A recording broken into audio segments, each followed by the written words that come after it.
Hello and a very good morning to all of you. आज की current affair class में आप सभी का स्वागत है। तो आज बहुत ही खास दिन है, यानी कि आज शिक्षक दिवस है। तो शिक्षक दिवस डॉक्टर सर्वपल्ली राधाकृष्णन जी के जन्म दिवस के उपलक्ष्य में मनाया जाता है। तो हम सभी विद्यार्थियों के जीवन में शिक्षक का बहुत ज़्यादा महत्व होता है, तो मेरे जीवन में भी है। तो मेरे सभी शिक्षकों को भी शिक्षक दिवस की हार्दिक शुभकामनाएं। और शायद यह आपकी दी हुई शिक्षाओं का ही परिणाम है कि मैं आज आपकी दी हुई शिक्षाओं को और खुद को रिप्रेजेंट कर पा रहा हूँ। So thank you so much for everything. और आज की इस क्लास को शुरू कर लेते हैं। तो करंट अफेयर की क्लास है, तो करंट अफेयर के कुछ नए टॉपिक्स आए होंगे। तो जैसे कि आज सर्वपल्ली राधाकृष्णन जी का जन्मदिन है, तो सबसे पहला टॉपिक हमारा वही रहने वाला है। वहीं दूसरा हमारा टॉपिक रहेगा रेलवे बोर्ड, क्योंकि रेलवे बोर्ड को दोबारा से पुनर्गठित किया जा रहा है, तो रेलवे बोर्ड के पुनर्गठन के बारे में पढ़ेंगे। वहीं हमारा अगला टॉपिक रहेगा शंघाई सहयोग संगठन, और उसके बाद हमारा जो टॉपिक है वह रहेगा पर्यावरण प्रदूषण प्राधिकरण। तो चलिए बिना देर के हमारी आज की क्लास को शुरू कर लेते हैं, और सबसे पहले हम डॉक्टर सर्वपल्ली राधाकृष्णन जी को समझ लेते हैं। तो डॉक्टर सर्वपल्ली राधाकृष्णन जी का महत्व बहुत ज़्यादा है, क्योंकि यह भारत के पहले उपराष्ट्रपति थे, वहीं देश के दूसरे राष्ट्रपति भी यह बने थे, तो इसलिए बहुत ही ज़्यादा महत्वपूर्ण विषय है हमारे लिए। साथ ही साथ सन 1954 में तत्कालीन प्रधानमंत्री पंडित जवाहरलाल नेहरू के द्वारा इन्हें भारत रत्न से सम्मानित भी किया गया था, तो वहाँ भी इनका महत्व बढ़ जाता है। तो थोड़ी सी इनकी पारिवारिक पृष्ठभूमि, थोड़ी सी शिक्षा और राजनीतिक जीवन के बारे में समझ लेते हैं कैसा कैसा रहा। तो इनका जो जन्म है, इनका जन्म 5 सितंबर 1888 को हुआ था। कहाँ हुआ था? तिरुतन्नी ग्राम में हुआ था। तिरुतन्नी ग्राम कहाँ पर है? उस समय यह जो ग्राम था यह मद्रास प्रेसिडेंसी के अंदर हुआ करता था। वर्तमान स्थिति देखें तो वर्तमान में यह गांव तमिलनाडु के अंदर है। तो उस समय इनका जन्म इस गांव में हुआ था। वहीं इनके जो पिता हैं, इनके पिता का नाम सर्वपल्ली विरास मियाँ था, और उनकी माता का नाम सीताम्मा था। तो साथ ही साथ जैसे कि हम देख पा रहे होंगे कि इनके नाम में, उनके पिता के नाम में दोनों के साथ सर्वपल्ली लगा हुआ है। तो सर्वपल्ली का मतलब क्या है, यह भी समझना जरूरी है। दरअसल राधाकृष्णन जी के जो पूर्वज हुआ करते थे वह एक सर्वपल्ली नाम के गांव में रहा करते थे। तो लेकिन वह गांव इन लोगों ने छोड़ दिया। तो अमूमन ऐसा होता है, अगर कोई व्यक्ति अपना गांव छोड़ देता है तो उसके नाम के साथ उसका स्थान जुड़ जाता है, जैसे कि हम कई बार देखते हैं। तो उसी प्रकार से इनके साथ में भी वही हुआ, और जब इन्होंने गांव छोड़ दिया तो उसके बाद इनके नाम में उस जगह का नाम जुड़ता गया। तो ऐसे ही इनका नाम हो गया डॉक्टर सर्वपल्ली राधाकृष्णन। वैसे इनका नाम राधाकृष्णन था, लेकिन गांव का नाम जोड़ा तो तब यह बना सर्वपल्ली राधाकृष्णन। तो अगर इनकी परिवार की बात की जाए तो इनके जो पिता थे उनके 5 पुत्र थे और एक पुत्री थी। वहीं राधाकृष्णन जी इनकी दूसरी संतान थी उस समय की। साथ ही साथ जो विरास मियाँ जी थे, ये उस समय रेवेन्यू डिपार्टमेंट में काम करते थे। पारिवारिक जो आय थी वो बहुत ही ज़्यादा कम थी, परिवार का खर्चा बड़ी ही मुश्किल से चला करता था। साथ ही साथ ये निर्धन थे, लेकिन एक ब्राह्मण परिवार से बिलोंग करते थे, और बहुत ही परेशानियों के साथ इनका जीवन भी था। शिक्षा वगैरह में परेशानी थी, पर जो विरास मियाँ थे वो शिक्षा के महत्व को जानते थे। तो इसीलिए इन्होंने क्या करा, इसीलिए इन्होंने जो शिक्षा थी इनकी राधाकृष्णन जी की, यह एक क्रिश्चियन स्कूल में करवाई। उस समय क्या था कि थे तो ये ब्राह्मण, वैसे भेजना चाहते थे, पुराने विचारों के भी थे, पर ये शिक्षा के लिए मंदिर वगैरह में भेजना चाहते थे, पुरातन शिक्षा के लिए भेजना चाहते थे। लेकिन कहीं ना कहीं इनको क्रिश्चियन स्कूल्स के अंदर जो उस समय जो नॉलेज का जो लेवल था वो उनको बहुत ज़्यादा अच्छा लगा, बहुत ठीक लगा और समझ में आया। तो उस समय इन्होंने सभी चीज़ों को छोड़ करके फैसला यह लिया कि इनको क्रिश्चियन स्कूल में ही भेजा जाएगा। तो इनकी जो प्रारंभिक शिक्षाएं थी वो सारी क्रिश्चियन स्कूल में ही हुई। उन्होंने अंग्रेजी विद्यालय में पढ़ाई करी और वहाँ से बहुत सारी चीज़ें सीखी। अब ऐसा भी नहीं है कि डॉक्टर सर्वपल्ली राधाकृष्णन का जीवन में यह पढ़ने में अच्छे नहीं थे या इनको चीज़ें नहीं आती थी। ये 12 साल तक लगभग क्रिश्चियन स्कूल में रहे, और वहाँ पर रहते रहते इन्होंने पूरी की पूरी बाइबल याद कर ली थी। वहीं साथ ही साथ इनके बारे में यह भी बताया जाता है कि ये लगातार वहाँ पढ़े तो पढ़े, लेकिन ये बचपन से ही एक मेधावी विद्यार्थी थे, और उनके जो महत्वपूर्ण विषय थे वह रहे थे इतिहास, गणित, कला और मनोविज्ञान और दर्शन शास्त्र। यह सभी इनके महत्वपूर्ण विषय रहे। वहीं आगे जाकर के इनके जीवन में यह देखा गया कि इन्होंने दर्शन शास्त्र को, यानी कि फिलॉसफी को अपना इंपॉर्टेंट सब्जेक्ट बना लिया। सारे के सारे जो भी ये काम करते थे वह ये सारी काम फिलॉसफी में करने लग गए। वहीं इन्होंने सबसे पहले फिलॉसफी में ही मास्टर्स करी। जब इन्होंने मास्टर्स कंप्लीट करी तो ऐसा भी बताया जाता है कि उस समय इनकी जो उम्र थी वो मात्र 20 साल के आसपास थी। तो इन्होंने शिक्षा में अपना बचपन से ही बहुत अच्छा प्रदर्शन किया। इनको अलग अलग जगहों पर बहुत सारी स्कॉलरशिप भी मिलती रही, और इनका जो शिक्षा थी वो निरंतर बढ़ती चली गई। साथ ही साथ इसके आगे की हम चीज़ें बहुत सारी समझते हैं, तो ये सभी इनकी शिक्षा को रिलेटेड बात थी। और केवल ऐसा भी नहीं है कि इन्होंने एक ही सब्जेक्ट में मास्टर करा हो, इन्होंने कई सब्जेक्ट्स में मास्टर्स किए। इनकी ख्याति थी, इनकी नॉलेज थी, पढ़ने में बहुत ज़्यादा रुचि थी। केवल सब्जेक्ट को ही ध्यान नहीं दिया जाए, इसके अलावा इन्होंने भारतीय जो पुराण थे, यानी कि जो वेद थे, उपनिषद थे, उनको भी इन्होंने बहुत अच्छे से पढ़ा। बाइबल को तो ये बचपन में ही बहुत अच्छे से पढ़ चुके थे। तो बड़े हो गए तो उसके बाद इन्होंने जो भारतीय साहित्य थे उसको, उन सभी को उन्होंने भारतीय उपनिषद और वेदों को बहुत अच्छे से पढ़ के समझ लिया। वो सभी भी इनको अच्छे से समझ में आ गए थे। अगर और साथ ही साथ इनके बारे में बताया जाता है कि इन्होंने जब ने जो इनका प्रोफेशनल काम था, इन्होंने जब पढ़ाना शुरू करा तो सबसे पहले इनको मद्रास प्रेसिडेंसी के महाविद्यालय में नियुक्त किया गया। वहाँ पे ये एज अ प्रोफेसर रहा करते थे। इनकी एक खास बात इनके बारे में बताई जाती है कि ये टाइम को लेकर के बहुत ही ज़्यादा पंचुअल हुआ करते थे, हर चीज़ें फिक्स रखते थे और फिक्स के हिसाब से काम करते थे। अमूमन ये क्लास के अंदर 20 मिनट देर से आते थे और 10 मिनट पहले ही चले जाया करते थे और क्लास को लगभग 20 मिनट के आसपास ही पढ़ाते थे। कई बार इनसे प्रश्न पूछे गए कि आप ऐसा क्यों करते हैं, तो ये कहते हैं कि जो मेरी क्लास होती है, जो मेरे को बातें बतानी होती है, वो सभी बातें मैं उस क्लास की 20 मिनट के अंदर ही खत्म कर दिया करता हूँ, तो इसीलिए मैं उतना ही समय देता हूँ जितना है ज़रूरी है। वहीं साथ ही साथ जब इन्होंने मद्रास प्रेसिडेंसी के महाविद्यालय में पढ़ाना शुरू करा तो वहाँ पर ये हमेशा ही अपने दर्शन शास्त्र के अंदर यानी कि फिलोसफीज के अंदर लगे रहा करते थे और उसको बहुत ज़्यादा ध्यान दिया करते थे, क्योंकि इन्होंने हमेशा ही अपने आप को सुधारने के लिए बहुत ज़्यादा काम किए हैं। साथ ही इन्होंने कई बार अपने साथियों से कॉल अप किया कि आप मेरी क्लास भी ले लीजिए क्या रखिए, तो इस तरह से भी इनके साथ ऐसा कई बार हुआ है। तो वहीं बीच में इनको उसके बाद इन्होंने मैसूर महाविद्यालय के अंदर इनको एक असिस्टेंट प्रधानाचार्य बनाया गया। वहीं बाद में इनको फिर बाद में उसी विद्यालय के अंदर यानी मैसूर महाविद्यालय के अंदर ये प्रधानाचार्य भी बन गए थे। और इन्होंने जब ये कॉलेज में प्रोफेसर थे उसके बाद इन्होंने लेक्चर देने शुरू किए। इनके जो मुख्य लेक्चर थे वो सभी फिलोसफी के ऊपर थे। ये भारतीय दर्शन को बहुत अच्छे से इन्होंने समझ लिया था, जान लिया था और ये हमेशा ही भारतीय दर्शन के ऊपर बड़े अच्छे अच्छे लेक्चर्स दिया करते थे। इनके लेक्चर्स की शुरुआत तो कॉलेज से हुई थी, लेकिन धीरे धीरे वो पूरे भारत में और उसके बाद इनके जो लेक्चर थे वो पूरी दुनिया में फैल गए। इनके लेक्चर्स की चर्चा पूरी दुनिया में हुआ करती थी और विश्व के विभिन्न देशों ने इनको वहाँ पे लेक्चर देने के लिए बुलाया था। तो यह बहुत ही ज़्यादा महत्वपूर्ण इनके बारे में बात कही जाती है और उन्होंने बहुत महत्वपूर्ण काम इस प्रकार के किए हैं। तो साथ ही साथ अगर इनके बारे में एक चीज़ देखें कि भारत के अंदर ही नहीं, कहीं भारत के अंदर के कई महाविद्यालयों में, विश्वविद्यालयों के अंदर ये चांसलर के पद पर रहे, यानी कि ये दिल्ली यूनिवर्सिटी और इसके अलावा BHU यानी कि बनारस हिंदू यूनिवर्सिटी, इन सभी जगहों पर ये चांसलर के तौर पर नियुक्त किए गए और उन्होंने वहाँ पर काम करा। साथ ही साथ इनको ऑक्सफर्ड विश्वविद्यालय के अंदर भी चांसलर के पद पर नियुक्त किया गया था। वहीं इनकी एक खास बात यह भी थी कि सन 1946 में यह यूनेस्को के अंदर भारतीय प्रतिनिधि के रूप में भी गए थे। तो इन्होंने अपने जीवन में वास्तव में बहुत ही ज़्यादा महत्वपूर्ण काम किए हैं। अगर इनके वैवाहिक जीवन की बात करें तो इनकी जो परंपरा थी परिवार की, पारिवारिक परंपरा के अनुसार यहाँ पे शादी बहुत ज़्यादा जल्दी कर दिया जाते थे। तो शादी जल्दी होती थी तो ये कैसे बच सकते थे, यह भी नहीं बचे। 16 साल की उम्र में ही इनकी शादी कर दी गई। इनका विवाह हुआ शिवा कामू से। वैसे तो बताया जाता है कि ये इनकी दूर की बहन थी, पर इनका शिवा कामू से विवाह हुआ और जिस समय इनका विवाह हुआ था उस समय शिवा कामू की उम्र मात्र 10 वर्ष थी। तो 10 वर्ष की उम्र में उनकी शादी हो गई, लेकिन जब ये शिवा कामू इनके साथ रहने आई तो इनको 3 साल के बाद रहने के लिए भेजा गया, यानी कि 13 साल की उम्र में इनके साथ रहने आई। उस समय राधा कृष्णन जी की जो उम्र थी वो 19 साल थी। लेकिन इनके बारे में बताया था कि ये कम पढ़ी लिखी थी, लेकिन फिर भी कुछ भाषाएं ऐसी थी जैसे कि तमिल, तेलुगु और अंग्रेजी, उन भाषाओं पे ऊपर इनका बहुत ही ज़्यादा अच्छा पकड़ थी और बहुत अच्छे से उन चीज़ों को समझती थी और उनकी चीज़ों को आगे भी बताती थी। तो भाषा पे पकड़ इनकी बहुत ज़्यादा अच्छी बताई जाती है। शादी के बावजूद राधा कृष्णन जी ने अपनी पढ़ाई नहीं छोड़ी है, वह निरंतर पढ़ते रहे उसके बावजूद भी और नए नए कीर्तिमान स्थापित करते रहे। ऑक्सफोर्ड विश्वविद्यालय के अंदर यह सन 1936 से लेकर 52 तक रहे और साथ ही वहाँ पे इन्होंने प्राध्यापक का काम भी किया। इसके अलावा बहुत सारी चीज़ें इन्होंने और भी, कई चांसलर भी रहे वहाँ पर ही, तो इन्होंने ये सब काम भी वहाँ पर किए सिर्फ इस वजह से क्योंकि इनके अंदर बहुत ज़्यादा काबिलियत थी। अब इनके राजनीतिक जीवन की बात कर लेते हैं। राजनीतिक जीवन इनका किस प्रकार रहा, तो सन 1928 में पहली बार ऐसा हुआ कि इनकी मुलाकात जवाहरलाल नेहरू से हुई। जवाहरलाल नेहरू से इनकी मुलाकात कलकत्ता अधिवेशन के दौरान हुई थी।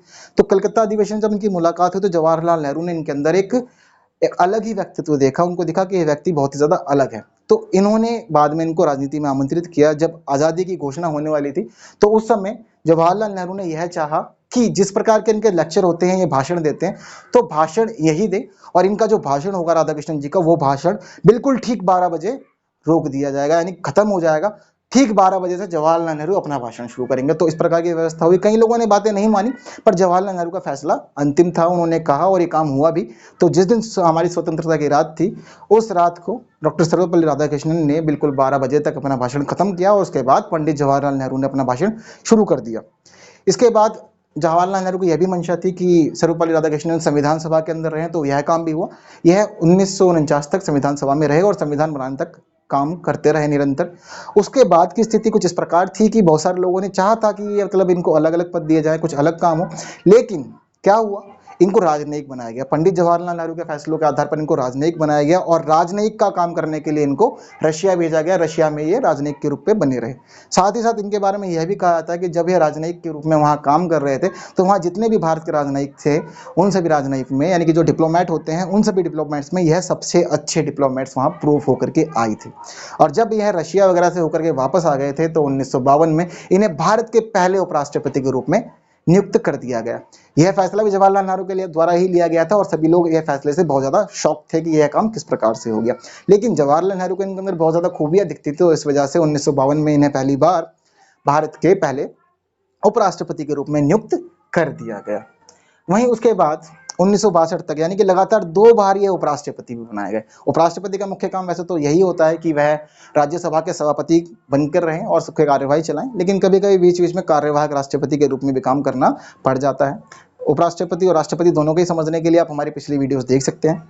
तो वहीं है उपराष्ट्रपति पद पर 10 साल रहे और जिस समय यह उपराष्ट्रपति पद पर बने हुए थे उसी बीच, यानी कि 1954 में तत्कालीन प्रधानमंत्री पंडित जवाहरलाल नेहरू के द्वारा इन्हें भारत रत्न, यानी कि भारत के सर्वोच्च नागरिक सम्मान से नवाजा गया।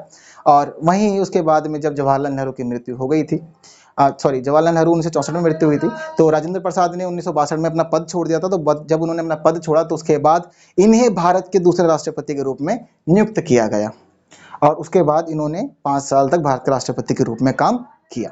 तो ये सभी बातें इनके जीवन से जुड़ी हुई थी, बहुत ही ज़्यादा महत्वपूर्ण थी और इनका जो व्यक्तित्व है वास्तव में बहुत ही ज़्यादा विशाल है। इतने में नहीं समाएगा, इन्होंने जीवन में और भी बहुत ज़्यादा काम करी है, पर ये सब बातें इनके जीवन से जुड़ी हुई सभी महत्वपूर्ण बातें थी जिन्हें हमने आज शिक्षक दिवस के इस मौके पर समझा है। तो ये बात हुई डॉक्टर सर्वपल्ली राधाकृष्णन को लेकर के। हम अपने अगले टॉपिक की ओर आगे बढ़ते हैं। अगला टॉपिक है हमारा रेलवे बोर्ड का पुनर्गठन। दरअसल हाल ही में सरकार ने यह मंजूरी दे दी है कि जो रेलवे का बोर्ड है उसका पुनर्गठन किया जाएगा और अब आने वाले समय के लिए रेलवे में क्या क्या परिवर्तन हो या क्या क्या नई नई नीतियां लागू की जाए उसके लिए फैसले लिए जाने हैं। तो उसी के लिए यह काम किया गया है। सबसे पहला जो फैसला लिया गया है वह यह लिया गया है कि जो रेलवे बोर्ड के पहले सदस्य 8 हुआ करते थे वह सदस्य 5 ही रहेंगे, यानी कि 8 की जगह पर सदस्य की संख्या 5 कर दी गई है। वहीं यहाँ पर एक मेन आदमी यानी कि एक अध्यक्ष रहेगा, बाकी 4 इसके अन्य सदस्य होंगे। तो वर्तमान में जो नया रेलवे बोर्ड बना है उसका जो सीईओ बनाया गया यानी कि जो अध्यक्ष रहेंगे वो रहेंगे विनोद कुमार यादव। बहुत ही इंपॉर्टेंट नाम है, बहुत ही जरूरी नाम है, परीक्षाओं में पूछे जाने की पूरी संभावना है, तो याद रखिएगा। तो रेलवे बोर्ड के जो सीईओ बनाए गए हैं ये इसके अध्यक्ष हैं, यह है विनोद कुमार यादव। वहीं साथ ही साथ इसके अलावा 4 अन्य सदस्य बनाए गए हैं। 4 अन्य सदस्य जो बनाए गए उन सबको उनकी कैटेगरी के हिसाब से बनाया गया। जैसे कि बुनियादी ढांचे के लिए जिस व्यक्ति को नियुक्त किया गया उनका नाम है प्रदीप कुमार। अगर ट्रैक्शन और रोलिंग स्टॉक के लिए देखा जाए तो पीसी शर्मा को नियुक्त किया गया है। संचालन व व्यवसाय विकास के लिए पीएस मिश्रा जी को नियुक्त किया गया। वहीं साथ ही साथ वित्त देखने के लिए इस पूरे के पूरे डिपार्टमेंट का, इस आयोग का डिपार्टमेंट वित्त देखने के लिए मंजुला रंगराजन को नियुक्त किया गया है। तो 5 सदस्य, जैसे कि मैंने बताया था कि 5 सदस्यों का भी यह बोर्ड हो गया है। तो एक अध्यक्ष रहेगा जो अब विनोद कुमार यादव है। वहीं इसके अलावा जो अन्य 4 सदस्य हैं वह हैं बुनियादी ढांचे के लिए प्रदीप कुमार, ट्रैक्शन और रोलिंग स्टॉक के लिए पीसी शर्मा, संचालन और व्यवसाय विकास के लिए पीएस मिश्रा, वहीं वित्त के लिए मंजुला रंगराजन। यह 4 इसके सदस्य अन्य हैं। तो यह बात हो गई अब रेलवे बोर्ड के पुनर्गठन की। अब इसको काम क्या करना है, आगे के लिए नीतियां तैयार करनी है, जो चीजें अब रेलवे के लिए अपनाई जाएगी।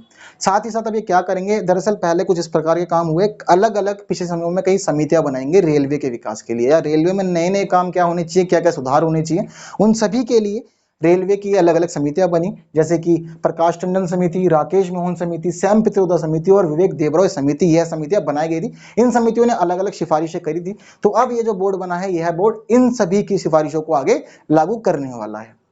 तो यह बात हो गई हमारे रेलवे बोर्ड के पुनर्गठन की। अगली बात है हमारी संघाई सहयोग संगठन यानी कि संघाई कोऑपरेशन ऑर्गेनाइजेशन की। चर्चा में क्यों है यह समझ लेते हैं। तो कल यानी कि फ्राइडे को हमारे देश के रक्षा मंत्री राजनाथ सिंह ने रशिया के अंदर संघाई सहयोग संगठन की बैठक में पार्टिसिपेट किया है और अपनी बात रखी है। साथ ही साथ वहां पर इन्होंने चीन के ऊपर निशाना साधा है और साथ ही चीन को यह भी बताया है कि कभी भी किसी पड़ोसी राज्य को अपने पड़ोसी राज्य के लिए आक्रामक रुख नहीं अपनाना चाहिए। यह दरअसल पूरी तरह से गलत है। तो इस तरह की कई बातें हुई हैं और इनकी जो चीन के वहाँ रशिया चीन के जो प्रतिनिधि थे उससे भी इन्होंने बातचीत वहाँ करी है। तो थोड़ी सी यहाँ जरूरी बन जाता है कि हम SCO यानी कि संघाई कोऑपरेशन ऑर्गेनाइजेशन को भी थोड़ा समझ लें। तो ये कैसे आया, दरअसल इसके बारे में बताया जाता है कि सन 1996 में इसका गठन हुआ था, लेकिन उस समय जब इसका गठन किया गया था तो इसका जो नाम था वह था संघाई 5।